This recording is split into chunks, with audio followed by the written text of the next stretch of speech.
in Akron may have fared better than any major city in Ohio except Columbus, and I would remind you they had a mayor 60 years ago who annexed everything in sight. They are in 5 counties. Had we only done that, rather than extending water and sewer to 17 communities, my job would be as easy as Mike Coleman's. But it is really small comfort that we're doing better than all those other cities in the industrial Midwest. We have to continue to do more to rebuild Akron as a place where people want to live. We need to work with our schools. We need to constantly improve the education system, and we have a great partnership, and I think the world of David James and a school board that works with us as partners. But we, on our end, have used stimulus funds that we've received through the Neighborhood Stabilization Program to buy many, many properties out of foreclosure, demolish old houses that have outlived their usefulness, and if not able to be rehabbed, we've torn them down and started to build new houses at market prices that families could afford. But all of you know the housing market. We've had great cooperation from the Home Builders Association, and we're going to continue to demolish as many dilapidated houses as possible so that when the economy rebounds, we're ready to partner to build on those lots. One neighborhood on Hawkins Avenue, near Hawkins Avenue and Wooster Avenue, is being rebuilt with inspiration provided by Pastor Joey Johnson at the House of the Lord. Working with Testa Builders, the village at New Seasons has taken over an old strip mall that was vacant and turned it into an $11 million investment put together by the East Akron Neighborhood Development Corporation. So far, 100 people are on the waiting list for 50 apartments that will be modern and energy efficient. And the project has a retail component as well, plus a clinic that will be operated by Summa. We work hard every day to ensure that in our neighborhoods where people live, we're addressing the issues that matter most. Last year, over 200,000 calls were made to our 311 service center. We did 9,000 high weed and grass inspections, removed 300 junk vehicles, took care of 600 trash complaints, and maintained 1,400 city properties by mowing them and cleaning them.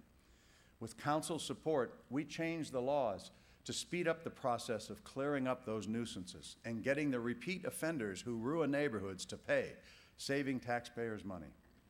And in this neighborhood that we're in, Highland Square, I'm pleased to tell you that we have received 4 viable proposals that we are reviewing to finally bring a grocery store to the corner of Market and Portage Path. I thought somebody might applaud for that.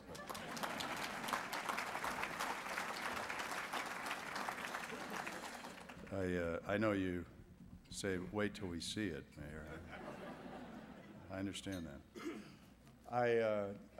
Adele Roth has been working, and I think we're going to see serious movement on that issue, but for those skeptical people, I know, wait and see. One of the positives in our neighborhoods is our many block clubs. We have dozens of block clubs with hundreds of people who are on the front line reporting nuisances and suspected criminal activity. This past year, I convened presidents of our block clubs and a group of community leaders, about 100 in all, to join a task force on community policing. They met with consultants from Police Executive Research Forum.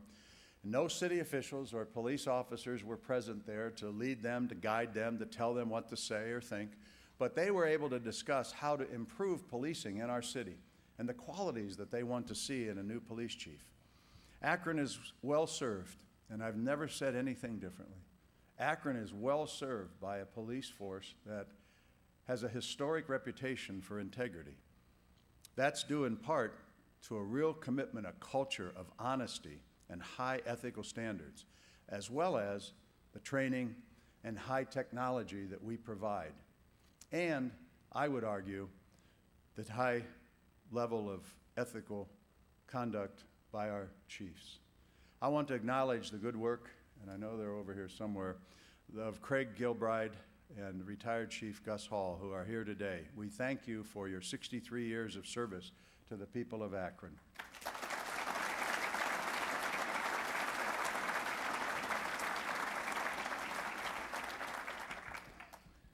Hey, Craig Gilbride had retired and was enjoying his life, and he agreed to come back. And I really appreciate, Craig, your commitment to this city. The article about you should have given you a attaboy rather than list some of the things that were in that article, because he truly, if there was any individual that epitomizes service in this community and a family, it's the Gilbrides. And Craig, I appreciate it.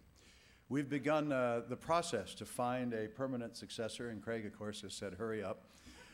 It will be a chief from the outside in an effort to ensure that we maximize our opportunity to learn from best practices, bring in things, ideas from around the country as we move to a day when police work is more technology-driven and information and evidence-based.